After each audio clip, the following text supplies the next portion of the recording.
8 en punto de la mañana. Muy buenos días, jovencitos. ¿Qué tal? ¿Cómo está Yanel, Andrea, Alexa y los otros veintitantos que ya estamos por aquí? La gente todavía no se despierta. Como estamos a viernes, la gente ya termina así ya agotada del ritmo de la semana, ¿no? Y además, pues bueno, con la idea de que este fin de semana hubieran tenido su primer examen, ¿cierto? ¿No? Pero se ha suspendido. ¿Ustedes dan examen, muchachos? Sí dan examen, creo, ¿no? Entonces, se ha suspendido la primera prueba, ¿no? Pero bueno, viene para el próximo fin de semana viene, pues, ¿no? El examen. Entonces, pues, vamos a estar tranquilos y esperar una semanita más, ¿no? Entendiendo que la prueba llega o entra hasta la semana número 5. Ya entra hasta la semana número 5. ¿Listo? O sea, viéndolo desde esa mirada, esta clase, la del día de hoy, a la cual ya estamos llegando. Perdón, apreté el micro. A la semana número 6, ¿no? Que estamos llegando a la... ¿Me estaba escuchando? Tenía el micro apagado, creo. ¿No? Sí, ¿no? Sí me estaba escuchando. Listo. Entonces, estamos ingresando pues a esta semana número 6, que no se considera dentro de lo que vendría a ser en la primera prueba, por si acaso. ¿Ya? La primera prueba únicamente llega hasta lo que vendría a ser el Renacimiento español del siglo de oro. ¿Ya? O sea, el siglo de oro español, la parte de Renacimiento. ¿Listo?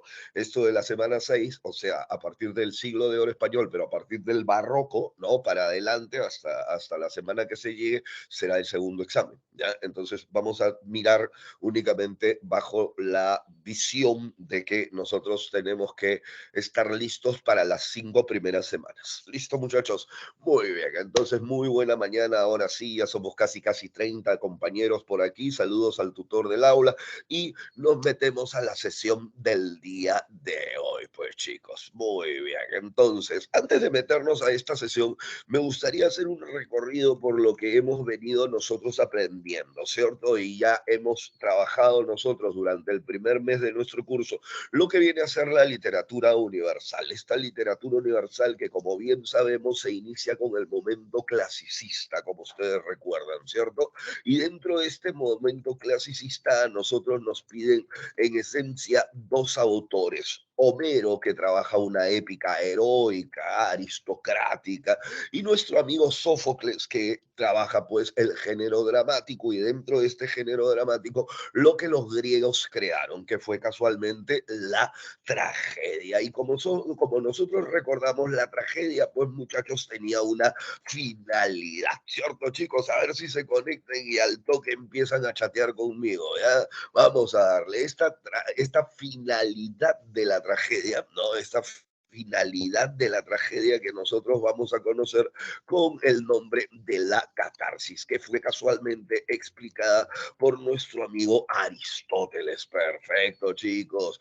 Ante esto, nosotros luego tenemos la aparición del momento medieval, un momento, como ustedes recordarán, completamente teocéntrico. Dios se vuelve el pensamiento de todo, pero luego se reacciona un poco tarde, 1000 años después, imagínense, en el cual nosotros nacemos nuevamente al renacimiento, en donde el hombre se vuelve el centro de todo el pensamiento, y esto hace pues que los renacentistas retomen los modelos grecolatinos. Ante esto tenemos nosotros pues, ¿no? De que los renacentistas buscaban el equilibrio, la perfección, la belleza, la armonía, y este movimiento va a ser enfrentado contra lo que vino a ser ese mundo exagerado, recargado, distorsionado.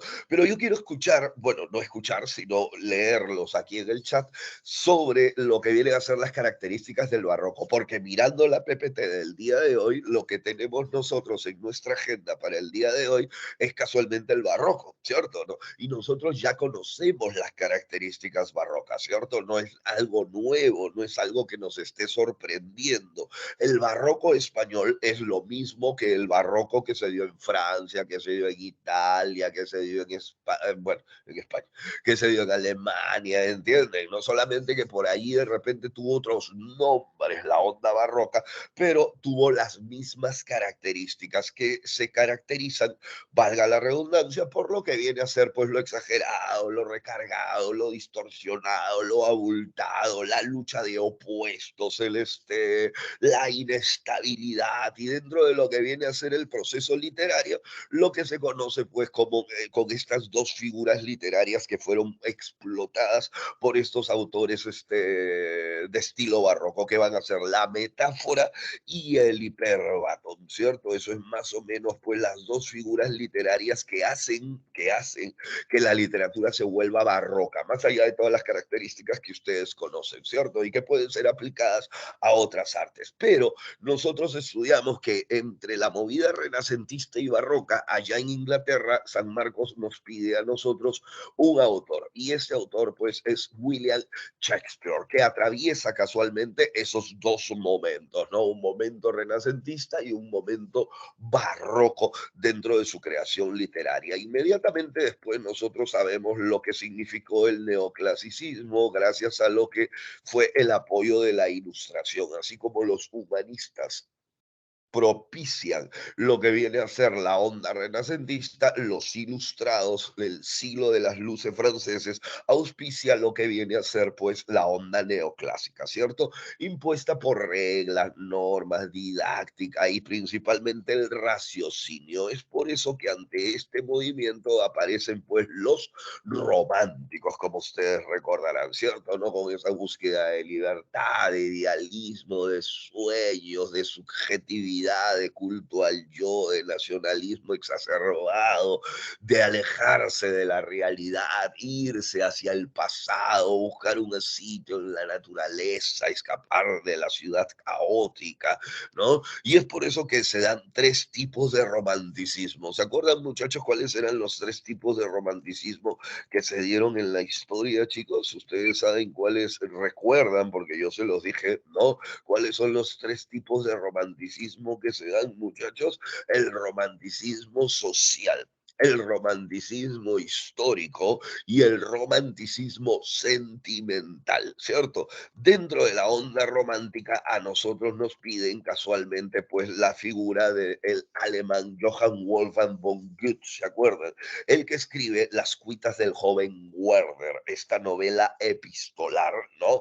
Esta novela epistolar que nos presenta, pues, ¿no? La historia, ¿no? Que nos presenta la historia de un amor vedado, de un amor prohibido. Pero ante los románticos atacan, se enfrentan los que pertenecen al movimiento realista, como ustedes saben, ¿cierto? Y este movimiento realista será todo lo contrario a la onda romántica. En vez de subjetivo será objetivo, ¿no? En vez de idealista será pues dirá las cosas tal como son, por eso refleja de manera con ricas descripciones lo que viene a ser esa realidad, siendo muy críticos de su sociedad. ¿Se acuerdan, chicos? Y es aquí donde nosotros nos fuimos a Rusia y en Rusia nosotros estudiamos la figura de Fedor Dostoyevsky con su novela, pues Crimen y Castigo, que es una novela que es la cumbre del realismo psicológico, pero además formalmente es lo que nosotros conocemos pues como una novela policíaca, ¿se acuerdan? ¿No? Si Werther es una novela epistolar generada en base a cartas, Crimen y Castigo es una novela policíaca, ¿listo? Pero luego llegamos nosotros a lo que viene a ser la vanguardia o también conocido como la literatura del siglo XX. ¿Cierto, muchachos? En donde yo les dije que habían dos palabras que podrían resumir lo que viene a ser la onda vanguardista, la innovación total, ¿se acuerdan? ¿No? Inmediatamente sabemos nosotros que para que aparezca un movimiento literario tiene que atacar al anterior. Por eso los de la literatura del siglo XX, a quienes atacaron al realismo decimonónico. ¿Qué significa el realismo decimonónico? O en fin, ¿Qué significa lo decimonónico? Casualmente, el siglo XIX. Eso es lo decimonónico, el siglo XIX. ¿Y por qué los atacan? Porque ellos son del siglo XX, pues, ¿entiendes, no? Y se fundan en estas innovaciones como el flashback, las atemporalidades, el monólogo interior, la caja china, ¿no?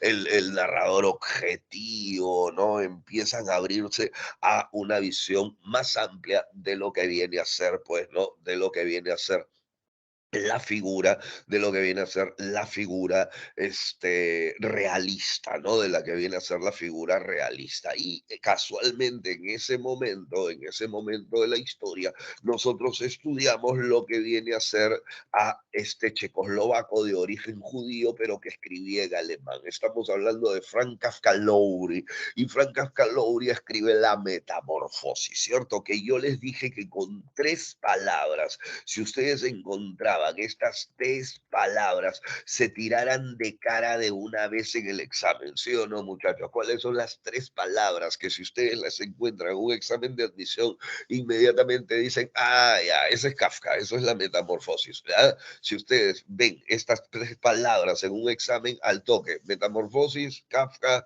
¿no? Porque son las tres palabras claves para llegar pues a ese grado de interpretación de que estamos ante la obra de Kafka. ¿Cuál sería, chicas, esas tres palabras? A ver, vamos, Lucero, Quito, Ayala, Albino. ¿Cuáles son esas tres palabras que resumen o podrían pues darnos la pista de que estamos ante la metamorfosis? El sistema, la alienación y la deshumanización. ¿Ya? Basta que nosotros encontremos esas tres palabras, chicos, muy bien, Yanela, alienación, deshumanización y sistema, pues inmediatamente marquen. Eso es Kafka y la metamorfosis. Listo, chicos, pero luego nosotros nos metimos a lo que era la literatura de España, ¿cierto, chicos? La literatura española. Y esta literatura española, como sabemos nosotros, arranca casualmente con lo que viene a ser la literatura medieval, ¿cierto, chicos?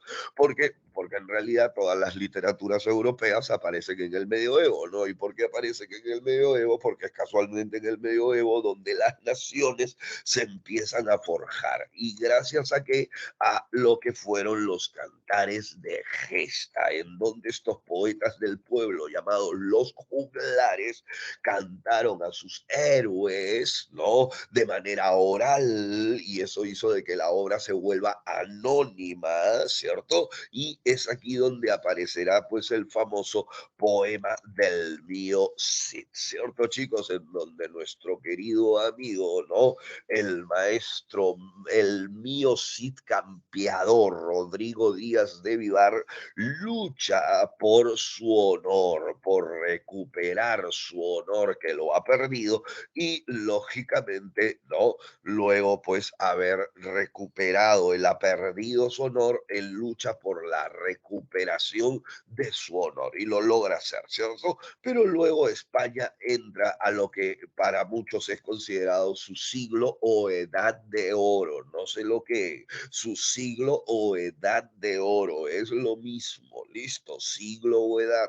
Y el siglo de oro español va a atravesar dos momentos esencialmente, el renacimiento, ¿cierto? El renacimiento con todas las características que ustedes conocen y el barroco español, listo. El momento renacentista, como sabemos nosotros, va a estar marcado por toda la influencia del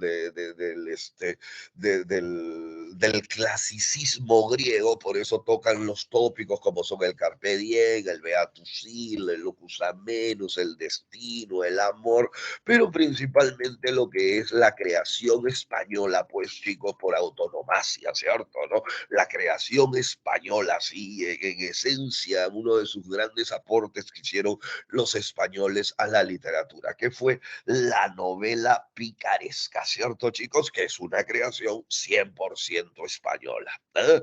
Entonces, señores, el día de hoy lo que tenemos nosotros es el barroco. Pregunta, chicos, hasta este momento, todo lo que he explicado, ¿no? Todo lo que he explicado a ritmo de repaso, ¿no? A ritmo de repaso. Ustedes ya lo saben, ¿cierto, muchachos? Ustedes ya lo saben. Saben eso y más, ¿cierto? ¿No? Saben eso y más. Lo que he hecho yo es simplemente ¿no? Un paseíto, ¿no? Como para que nosotros veamos las posibilidades en las cuales nos podemos mover la próxima semana, que es nuestro examen. De los 34 que tenemos aquí, ustedes, todo lo que yo acabo de decir, ¿lo saben, sí o no, muchachos? ¿Ah? ¿Lo saben, sí o no? A ver, vamos, quiero leerlos a ustedes, al menos uno que sepa, pues, ¿no? O con un emoticón estúpido también puedes poner un dedito ahí que flote, ¿no? O una carita feliz. Listo, Gustavo dice que no sabe. Oye, ¿cómo no vas a saber, oh, Gustavo? ¿Ah? Todo el mundo sabe, tú eres el único que no sabe, oye, ¿ah? Tienes que saber, pues, sí, hijo, si a todos se les ha explicado por igual, ¿ah? A todos se les ha explicado por igual. Listo. Entonces, señores, la clase del día de hoy no entra para el primer examen, pero lógicamente entra para el segundo. Entonces vamos a empezar a proyectarnos, porque el día de hoy nosotros vamos a hablar del barroco español y nosotros ya conocemos todas las características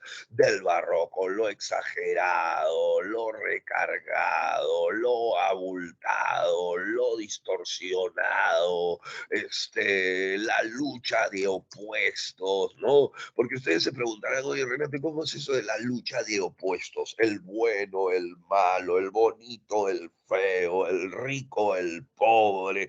Por eso en la gran mayoría de obras barrocas siempre se va a presentar un versus, muchachos. O sea, se presenta un enfrentamiento de opuestos, porque hoy día, por ejemplo, nosotros vamos a ver La vida es sueño de Pedro Calderón de la Barca, ¿cierto? Nosotros vamos a ver la obra de Pedro Calderón de la Barca denominada La vida es sueño. ¿Alguien recuerda por su etapa escolar? Me imagino que en el colegio revisaron esto, ¿no? Ustedes recuerdan que el tema de la vida es sueño, muchachos. ¿Ustedes recuerdan que el tema de la vida es sueño o no lo recuerdan? Si no lo recuerdan, no hay falta, porque hoy día casualmente vamos nosotros a revisar ese tema, ¿no? Entonces, pero yo me imagino que en el colegio por allí alguien les habló de la vida de sueño, ¿recuerdan el tema? No, listo, no hay problema. Es la lucha, el enfrentamiento entre la realidad versus la ficción. ¿Ya? Ese es el tema, Renato, un verso, no un enfrentamiento. Se enfrenta la realidad versus la ficción, el mundo de los sueños. Pero la próxima semana, en la semana número 7, ¿no? En la semana número 7, ¿ya? Tenemos nosotros ir contra el destino. Cuidado, Gustavito, ¿ah? Porque eso te puede llevar, ¿sabes a qué? A lo que viene a ser Edipo Rey. Puedes confundir los términos, ¿no? Si bien en la vida de sueño encontramos mucha carga, recuerden, muchachos, encontramos mucha carga de Edipo Rey, ¿no? De Sófocles, ¿no? En Calderón de la Barca se encuentra mucha carga de Edipo Rey, porque acuérdense ustedes que en Edipo Rey nosotros tenemos que el rey Layo, ¿no? Ha mandado a sacrificar a su hijo, ¿cierto? ¿No? Porque los dioses, ¿no? El oráculo le ha vaticinado, ¿no? De que el hijo que va a tener es un maldito, un miserable, que lo va a destronar, que lo va a matar, que lo va a aniquilar, ¿cierto? ¿No? Por eso él ha ido a matarlo.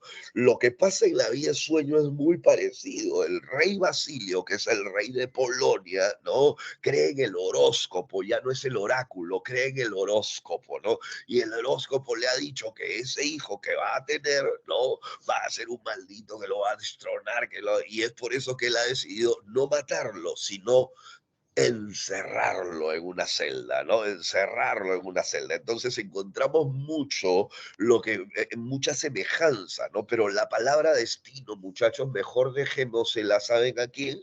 A los griegos, ¿no? Nosotros no trabajemos con el destino, trabajemos con esta característica barroca que es el enfrentamiento de ideas contrarias, ¿ya, chicos? Y esto hace, pues, por ejemplo, que la próxima semana, o sea, nuestra semana número 7, nosotros hagamos qué obra, o bueno, veamos a quién, veamos al padre del idioma castellano, chicos. ¿Y quién fue el padre del idioma castellano? A ver, al toque, chicos. ¿Quién es el padre del idioma castellano, muchachos? ¿Ah? Tenemos que saber quién es el padre del idioma castellano. Si el 23 de abril todo el mundo lo recuerda. ¿Ah? El 23 de abril es casualmente el día del idioma, ¿cierto? ¿No? ¿Quién es el padre de ese idioma castellano? Cervantes Saavedra, ¿cierto, muchachos? Muy bien, Sergio. Y Cervantes Saavedra, la próxima semana, en la semana número 7, nosotros lo vamos a estudiar. ¿Ya?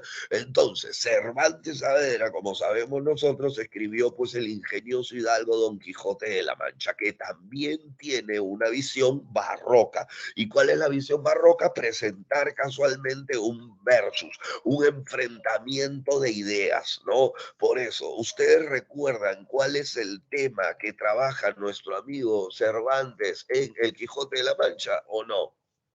Tiene que ser un versus, pues, tiene que ser un enfrentamiento. ¿Y por qué, Renato? Porque es una obra barroca, porque todas las obras barrocas en sus temáticas presentan eso. Y es por eso que en el Quijote se presenta la lucha entre el idealismo, muy bien, Yanela, versus el materialismo, ¿entienden? ¿No? Porque las obras barrocas son así, ¿entiendes? Presentan opuestos, ¿no?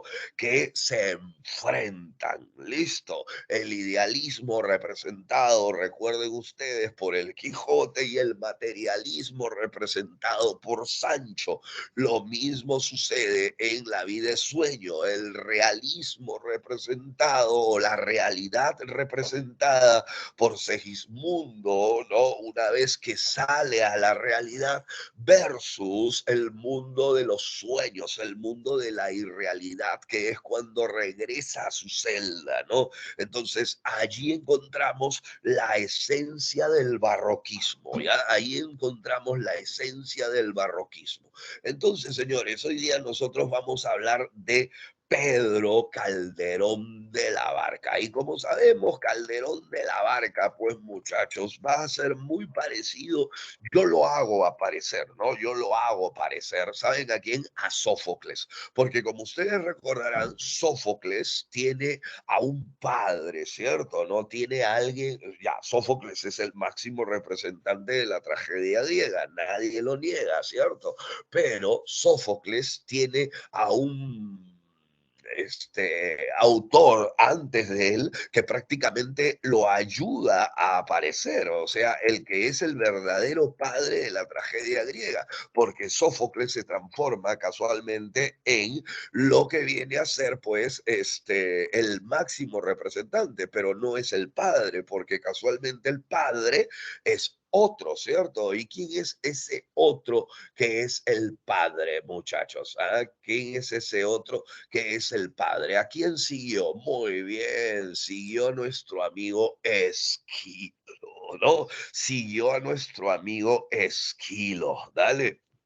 Y lo mismo o muy parecido sucedió con Calderón, ¿no? Para mí, Calderón no podría llegar a ser Calderón si es que no seguía al gran Lope de Vega, ¿no? Lope de Vega para mí es el verdadero iniciador. Bueno, tenemos a Tirso de Molina, tenemos a Lope de Rueda, ¿no?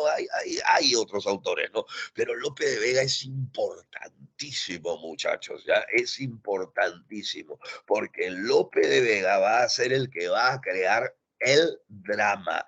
El drama hasta ese momento no existía, ¿entienden? El drama hasta ese momento no existía. ¿Quién creó el drama? Lope de Vega. Muchachos, ¿y qué cosa es el drama, muchachos? Ah, ¿qué cosa es el drama? ¿Alguien recuerda qué cosa es el drama? La tragedia más la comedia. Eso es el drama, ¿cierto? La tragedia más la comedia. Renato, pero no había tragicomedias, claro, pero una cosa es la tragicomedia y otra cosa es el drama, ¿entienden? La tragicomedia es más, aparece en 1300, en 1400. Los españoles tienen, por ejemplo, a la Celestina de Fernando de Rojas como claro ejemplo de una tragicomedia, ¿no?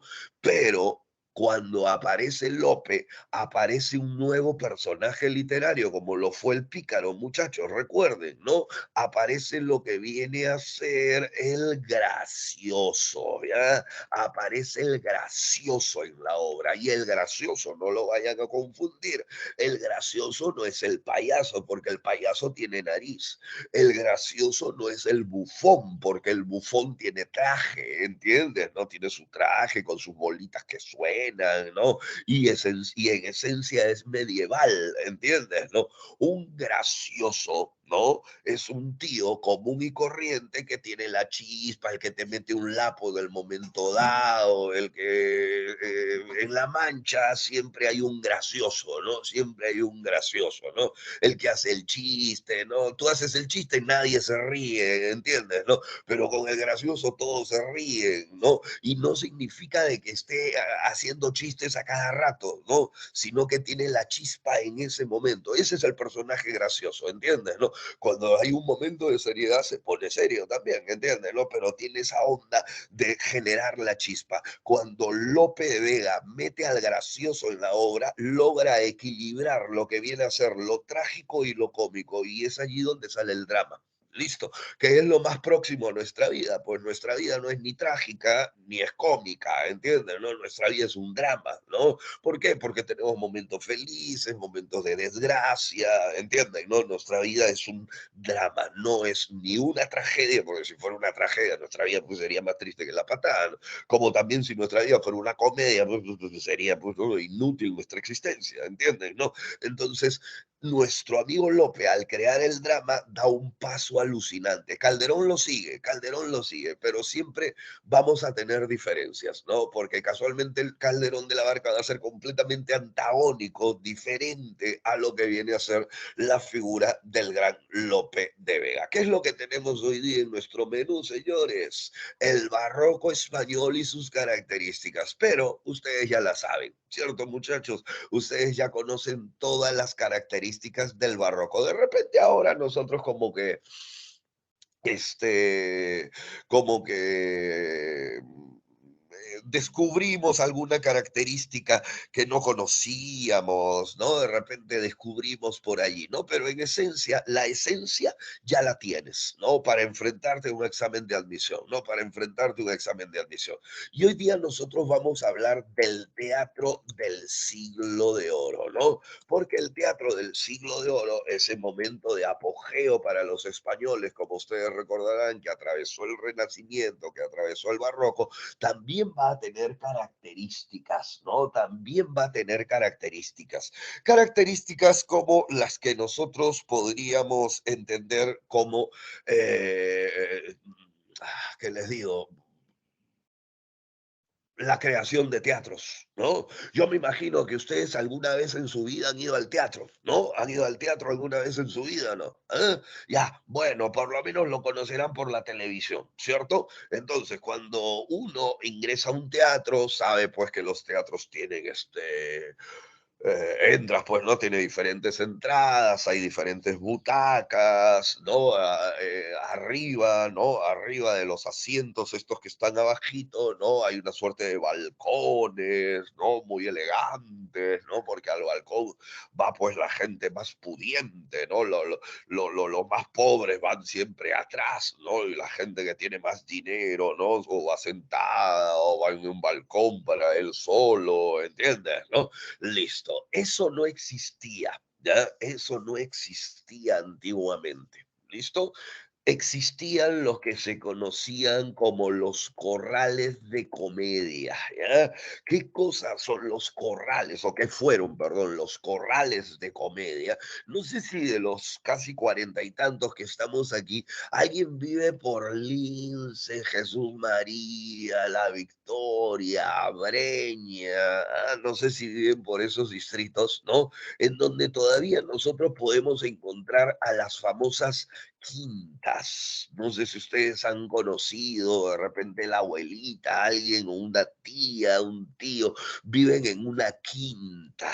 No sé si tienen el concepto de lo que es una quinta. Una quinta es una suerte de callejón grande. Una quinta es una suerte de callejón grande, ¿no? Nosotros todavía podemos ver quintas, como te digo, en Jesús María, en Lince, en La Victoria, en Breña, todavía hay quintas. Entonces, en estas quintas, ¿no? Como saben ustedes, ahí pues, ¿no? Entras por esta reja grande que tienen las quintas, ¿no? Y para este lado de acá hay departamentos, casas, ¿no? Y para este también tenemos casas, ¿no?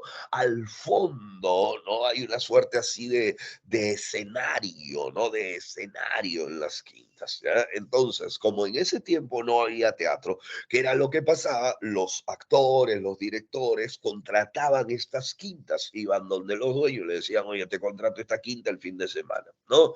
Entonces ponían a un portero, la gente del pueblo, la más pobre, pagaba su entrada, su moneda y entraban. En ese tiempo no había VIP, ¿no? En ese tiempo no había VIP, entonces entrabas, pues mientras más temprano entraras, mejor ibas a estar más cerca al escenario, ¿no? Y los que conocen las quintas saben que las quintas tienen segundos pisos, ¿no? Y tienen segundos pisos a manera de balcón. ¿Ya? A manera de balcón. Entonces, lógicamente, ¿quiénes eran los que contrataban estos balcones? Los pitucos, pues, ¿no? Los pitucos que no se querían mezclar con el pueblo feo, ¿entiendes? ¿No? Entonces se ponían, pues, ahí, y lógico, les ponían sus sillas, ¿no? Entonces la gente de la pituquería miraba desde arriba, ¿no?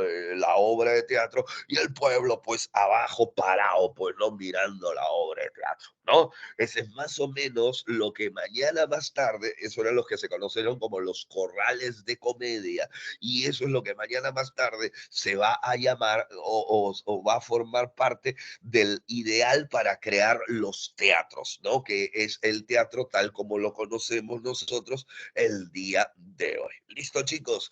Pero hoy día, como les dije, vamos nosotros a ver la figura de Pedro Calderón de la Barca. Y Pedro Calderón de la Barca, pues muchachos, como sabemos nosotros, va a trabajar un teatro cortesano. Listo. ¿Por qué cortesano? A ver quién me lo dice. ¿Por qué se le conoce al teatro de Calderón como un teatro cortesano? A ver, de los cuarenta y tantos que tenemos aquí, los leo, muchachos, los leo. ¿Por qué se habla de un teatro cortesano en la obra de Pedro Calderón de la Barca, chicos? Al toque, al toque. No sabemos. Listo, no hay bronca. Hay teatro cortesano porque el teatro de Calderón se dirigió estrictamente a la corte. Listo, muchachos. Claro, pues. Se llamó teatro cortesano porque estaba dirigido a la corte, ¿entiendes? Por eso era corte sano, ¿entienden? Corte sano. Entonces, como estaba dirigido a la corte, imagínate, ¿no? ¿Quiénes están en la corte? El rey, los príncipes, los duques, los condes,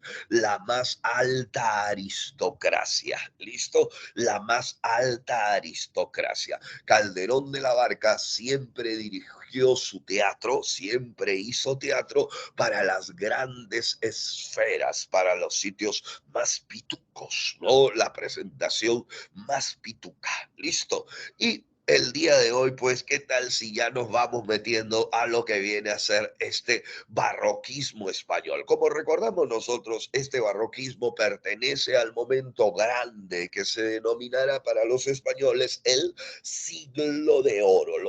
El siglo de oro español, pues va a ser el momento de apogeo, de auge económico, militar, social, político y lo que nos importa a nosotros, cultural. ¿Sí ¿cierto? Entonces, este siglo de oro que refleja el esplendor atraviesa dos momentos: el Renacimiento con autores como Garcilaso de la Vega, Fray Luis de León, Lope de Rueda, la novela picaresca, y el barroco, con nombres tan alucinantes como Lope de Vega, Calderón de la Barca, Quevedo, Góngora, Cervantes.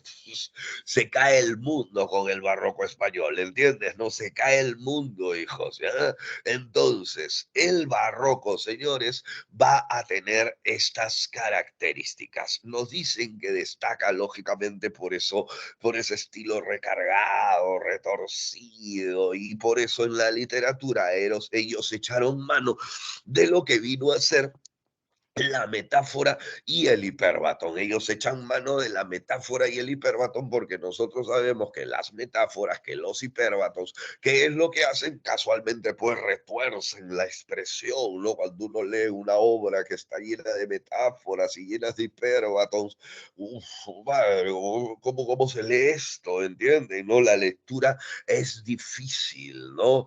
Hay una inestabilidad, el mundo es inestable casualmente porque hay mucho movimiento. Recuerda que a partir de este momento, bueno, años antes se ha iniciado pues las invasiones a América, ¿cierto? Entonces el mundo se vuelve un poco más dinámico de lo que era, los viajes, el ida, la vuelta, pero eso casualmente genera inestabilidad porque el hombre se vuelve un ser inconstante, pasajero. ¿Por qué? Porque la idea de vida o la perspectiva de vida en ese tiempo era muy breve, ¿entiendes? No, era muy corta, ¿no? Te embarcabas en un viaje y te mataba, pues hijo, no sé, ¿no? Una viruela, ¿no? En ese tiempo, pues hijo, una gripa te mandaba al otro lado del mundo, ¿entiendes? ¿No? Entonces el ser humano se siente un hombre inconstante, y como es inconstante, busca recargarlo, ostentar todo lo que tiene, ¿no? Es que su vida es muy breve, ¿ya? Y utiliza esos contrastes de los cuales nosotros le veníamos hablando y que se puede ver en La vida de sueño, que se puede ver en la temática del Quijote, ¿no? La realidad versus la ficción, la locura versus la cordura, ¿no? Y se trabaja pues lo que viene a ser la vida como una representación, ¿no?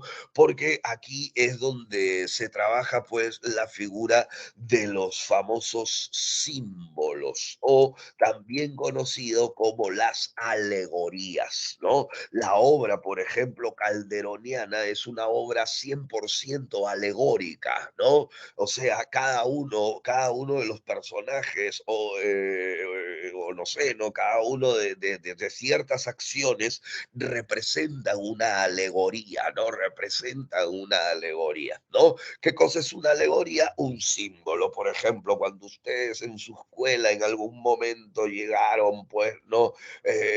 Y era el Día de la Paz, ¿no? Entonces el director agarró a la niñita de inicial y cargó a la paloma blanca y pum, la echó a volar, ¿no? Esa es una alegoría, un símbolo de la paz, ¿entienden? ¿No? Entonces, señores, es también en el barroco donde se va a trabajar el mundo de lo mitológico, la mitología, ¿listo? Porque como sabemos nosotros, la mitología viene o se explota desde dónde, desde Grecia, ¿cierto? Viene o se explota desde Grecia. Y la pregunta sería, todos saben, este, mitología, muchachos, o la mitología está destinada para quiénes? ¿Ah? ¿Todos saben mitología o la mitología está destinada para quiénes? A ver, muchachos, ¿ah? ¿Para quién está destinada la mitología, muchachos? ¿Ah? Para la gente que tiene cierto conocimiento, ¿cierto? La mitología es para personas que tienen cierto conocimiento, cierto saber. No todo el mundo sabe quién es Hades, no todo el mundo sabe quién es Polifemo, no todo el mundo sabe quién es, pues, Venus, ¿entienden? ¿No? O comparar la mitología griega con la romana. Tienes que tener un grado cultural para poder entender y tener la idea de lo mitológico, ¿cierto? Eso hace que el barroco haya sido también pensado no para todo el mundo desde una mirada popular, ¿entienden? ¿No? Sino también el barroco se piensa, se alucina, ¿no? Bajo la idea, ¿no? De acercarse a muy pocas personas. No todos tienen pues la onda de la cultura, ¿no? Y es por eso, no se olviden que es en el barroco donde va a aparecer este movimiento que se denominó el culteranismo, ¿ya? Culteranismo, ¿listo? Y el culteranismo que fue liderado por Luis de Góngora y Argote, ¿se acuerdan, no? Luis de Góngora y Argote es el padre del culteranismo, es una de las de los movimientos más importantes del barroco español. Pero, como veníamos diciendo nosotros, hoy día también vamos a hablar del teatro del siglo de oro, ¿cierto? Y en este teatro del siglo de oro, que es español, ¿cierto? Es donde se creará lo que fue el drama. ¿Y cómo se crea el drama? Mezclando lo trágico y lo cómico. Mezcla, lo une, ¿cierto? Lo une, porque los españoles, eso sí, rompen con el teatro clásico griego, ¿no? Ellos rompen con el teatro clásico griego e empiezan esa innovación, ¿no? Tienen obras más realistas que tienen que ver muchas veces con temas de la misma historia española, ¿no? De la misma historia española, ¿no? O bueno, de la misma historia en el fin, ¿no? De la misma historia. Entonces reflejo el teatro de la misma historia, por ende tiene que ser un teatro realista, ¿no? Tiene que ser un teatro realista, ¿no? Que busque lo que viene a ser el suspense, ¿no? Lo que viene a ser el suspenso, ¿no? Como que para los griegos las anticipaciones, ¿no? Estaban ya cantadas, ¿entienden? ¿No? En cambio, en el teatro español del siglo de oro se va a trabajar mucho el suspenso y se va a trabajar escribiendo en verso el teatro. ¿Ya? El teatro español fue escrito en verso y el verso que va a utilizar va a ser de preferencia el octasílabo, o sea, el verso de 8 sílabas métricas. Eso significa que La vida es sueño está en versos octasílabos, que Fuente Ovejuna está en versos octasílabos, que El mejor alcalde del rey está en versos octasílabos. ¿Por qué, Renato? Porque fue una característica del teatro del siglo de oro escribir todo en octasílabos y tocar varios temas, abrirse a varios temas y por ende la acción y el suspenso van a tener al espectador, al que va al teatro, ¿no? En plena, pues, ¿no? Así, esperando el desenlace, porque lo que buscaba en el fondo era el deleite. Allí podemos ver nosotros lo que fue lo conocido pues como los famosos corrales de comedias, ¿no? Estos corrales de comedias en donde todos, o sea, todos iban a los corrales de comedia. ¿Qué es lo que sucede el día de hoy? Por ejemplo, sería el equivalente pues a nuestro Netflix del siglo XXI, ¿entiendes? ¿No? Porque Netflix lo tiene hasta el más pobre, miserable, ¿qué importa? Se presta una cuenta o se roba una cuenta, ¿no? Y lo tiene el más pituco de Lima, ¿entiendes? ¿No? Netflix es para todos, ¿no? Y si no, pues tenemos YouTube, tenemos Google y por ahí vemos la película, ¿entiendes? ¿No? Entonces, esto hace, ¿no? Esto hace de que el teatro haya sido dirigido también a un público muy vasto, muy heterogéneo, pobres, clase media, clase baja, ricos, todos iban al teatro. Hay que entender que también era pues la única manera de divertirse, ¿entiendes? ¿No? Y utiliza a este nuevo personaje que es el personaje gracioso. Entonces, chicos, los dos monstruos del teatro español van a ser nuestro amigo Félix Lope de Vega y Carpio y el señor Pedro Calderón de la Barca. Ambos tenían un respeto alucinante entre ellos, pero van a ser muy diferentes, van a ser muy diferentes. ¿Por qué? Porque Lope, por ejemplo, va a ser popular, ¿no? Lope va a ser popular, va a dirigir su teatro al gran público, o sea, a todos, ¿entiendes? ¿No? Por eso Lope era un tipo famosísimo, para que más o menos te hagas una idea.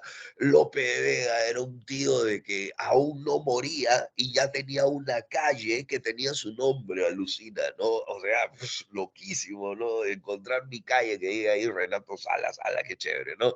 ¿Entiendes, no? Y todavía no estaba muerto, para que veas la fama que tenía Lope de Vega, ¿no? Era una suerte de estrella de cine, estrella de Hollywood en ese tiempo, Lope de Vega, porque su teatro era pues muy conocido por todos. En cambio, Calderón, no. Calderón de la Barca siempre va a tener una tendencia muy cortesana. Los únicos que conocerán su teatro van a ser, pues, ¿no? La gente de la élite, la gente de la aristocracia. ¿Listo? Y eso nos llevó pues a que Lope de Vega sea muy nacionalista, sea muy popular, se valga de temas históricos, sea muy inventivo, busque entretener a la gente. En cambio, Calderón de la Barca, al dirigirse a un público muy selecto, pues lógicamente, pues Calderón de la Barca va a tener, pues, ¿no? Una intención filosófica, reflexiva. Calderón quería, pues, ¿no? Que el público, ¿no? Calderón quería que el público en sus obras piensen, mediten, reflexionen, vaya, ¿no? Por ahí va la intención de Calderón. Lope no, pues Lope quería que la gente vaya al teatro y se entretenga, ¿entiendes? ¿No? Por eso la onda de Calderón de la Barca va a ser muy poética, muy perfecta, ¿no? Va a trabajar mucho las alegorías, ¿no? Porque lógicamente su público es mucho más selecto, pues al pueblo tú no le vas a dar, pues hijo, mucha poesía, al pueblo lo aburres, pues hijo, ¿entiendes? Al pueblo tienes que darle fútbol, chela y grupo 5, ¿entiendes? ¿No? Eso es lo que tiene que tener el pueblo, vaya, ¿no? No le vas a dar pues a Beethoven, a Bach, a Pink Floyd, pues, ¿entiendes? No, pues, se va a aburrir, te van a agarrar rocones, ¿entiendes? No te van a agarrar rocones, los cuelgas. Ya chicos, hoy día vamos a meditar, vamos, ¿qué tal si reflexionamos sobre la existencia humana? Fuera, va, pongo el partido, hoy día juega la Padula, ¿no? Oh, a propósito, mañana juega la Padula, ¿no? Entonces, esa es la onda que se tiene, pues, ¿no? Calderón buscaba eso, ¿entiendes? Mientras que López era más popular. Ojo, no le estoy quitando mérito a nadie, ¿ah? ¿Entiendes? ¿No? Porque va a haber momentos en los cuales uno quiere divertirse, uno quiere vacilarse simplemente, ¿entiendes? ¿No? No todo es, pues, pucha, estar pensando, reflexionando, meditando, te aburrida tu vida también, ¿no? Vamos, métete un perreo por ahí, ¿entiendes? ¿No? Entonces, esa es la diferencia entre lo que viene a ser López y lo que viene a ser nuestro pata Calderón. Pero San Marcos nos pide al maestro Calderón de la Barca, que se transforma en el mayor representante del barroco del siglo de oro, pero desde la visión cortesana, porque desde la visión popular, ¿quién era el men? Lope, pues hijo, Lope, listo. Y hoy día vamos a ver pues esta obra que tenemos nosotros aquí llamada La vida es sueño. Dice es teatro, inmediatamente el género es dramático, ¿cierto? Es un drama, pero es un drama filosófico. ¿Por qué? Porque Calderón lo que buscaba en nosotros era hacernos pensar, reflexionar, meditar meditar, alucinar.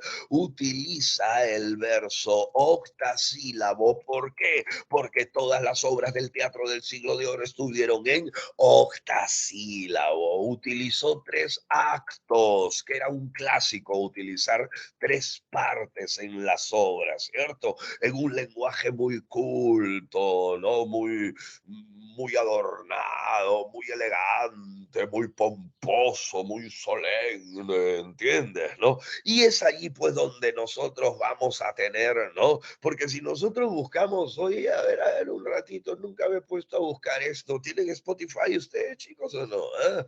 Sí tienen Spotify, ¿no? La vez pasada vimos algo en Spotify, ¿no? A ver, vamos a ver por aquí un toque, ¿no? Porque ahora todo está con esto de la tecnología, pues muchachos, ¿no? Y ahí está, casualmente, ¿no? La vida es sueño en un podcast, ¿no? Entonces, la parte uno, parte 2, ¿no? En dos partes te presenta toda la obra, ¿ya? Te presenta toda la obra, aquí lo tienen, ¿no? Entonces, traten de buscarlo ustedes, ¿no? Porque o en YouTube también, ¿no? En YouTube también, ¿no? Inteligencia artificial, uf, hoy día hay un montón de maneras de poder acercarnos a las obras. Entonces, pues, muchachos, esta obra, pues, ¿no? Que lógicamente va a tener puro personaje noble, se va a desarrollar en Polonia, porque nuestro personaje, el pobre Segismundo, lo han privado de lo más bello que tenemos los seres humanos.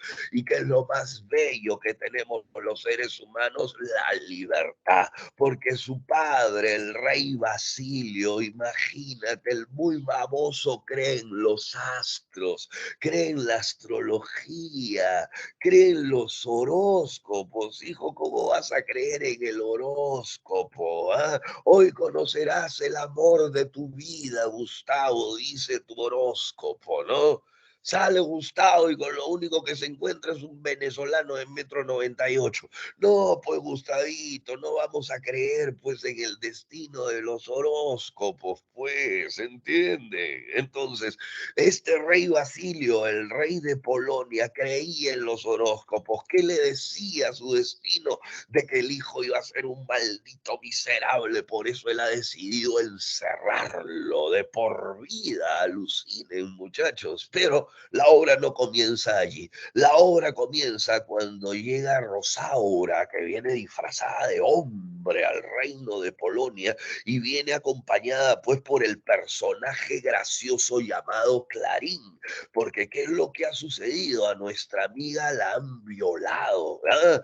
El príncipe Astolfo, el príncipe de Moscovia la ha violado, por eso ella ha llegado a vengarse de este tío, pero como ingresan por otro lugar al reino de Polonia, se dan con la torre donde nuestro amigo Segismundo vivía encerrado y únicamente en contacto con Clotaldo, el sirviente. Su ayo en realidad era un tipo de la corte también, no consejero del rey, y era el único con el cual había tenido contacto humano durante toda esa vida que había vivido encerrado, ¿no? Por primera vez al ver a Rosaura, al escuchar su voz, al ver al Clarín, tiene contacto con otros dos tíos, pero estaba prohibido que vean al príncipe cautivo. Por eso cuando los hombres, los guardias del torreón se dan con que hay dos personas, dos hombres, ahí inmediatamente van, luchan,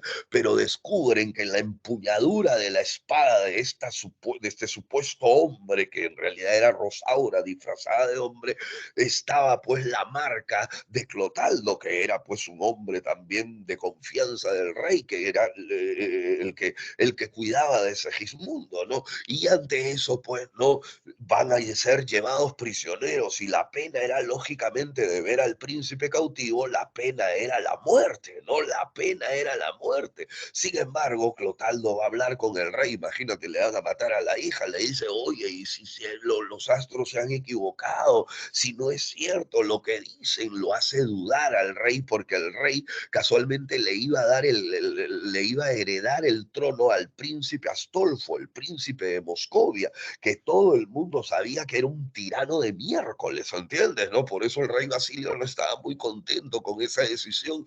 Entonces, al hacerlo dudar, a nuestro amigo Segismundo lo narcotizan, lo drogan y lo regresan, ¿no? Lo regresan, le preparan una fiesta alucinante, una recepción, pero el pobre, pues imagínate, no se sabía comportar, pues era una suerte de salvajito humano, ¿entiendes? No era un salvajito humano, había vivido encerrado toda su vida. Es como que yo a Gustavo, pues me lo lleve a un restaurante cinco tenedores. ¿Qué va a hacer Gustavo de un restaurante cinco tenedores? Si te come agachadito, ¿entiendes? ¿No?